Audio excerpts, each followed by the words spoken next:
Yoy, yoy, yoy, yoy, yoy. Ano meron?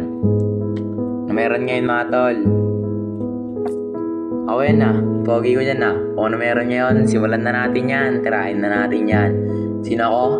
Yan ang tanong na minsan tinanong ko na din sarili ko. Ngunit sino ba talaga ako? Hindi ko gaano kilala ang sarili ko. Pero sigurado ako mas kilala ko ang sarili ko kaysa ibang tao. Ako si Ari Cabansag, simpleng tao lang, 17 years old. Pangalawa sa magkakapatid, tamad pero may pangarap. Tulad ng iba, nagpupursige at nagsusumikap ako sa pag-aaral. Kahit nakatamad, lahat ng ito para ibigay sa aking batang sarili at sa aking magulang ang buhay na gusto nila.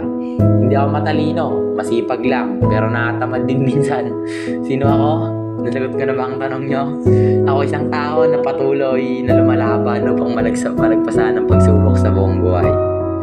Anong layunin ko sa buhay? 17 na ako, hindi ko pa din alam ang layunin ko sa buhay. Hindi ko nga alam kung tamang landas ba ang tinatahak ko.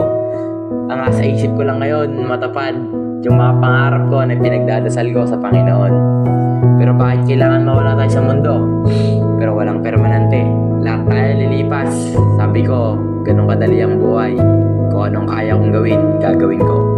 Muli, ako si Ari Cabansag.